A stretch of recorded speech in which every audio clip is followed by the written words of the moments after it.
Remote Assistance. Under the Remote Assistance tab, you can view users under your enterprise that are either online or offline for remote assistance calls. Your enterprise admin can view user data such as first and last name, whether the user is online or offline, and their email address.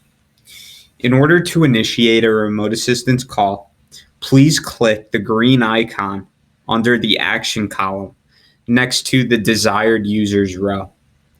The admin of your RemoteEye account can also search for users using the search bar at the top left of the tab.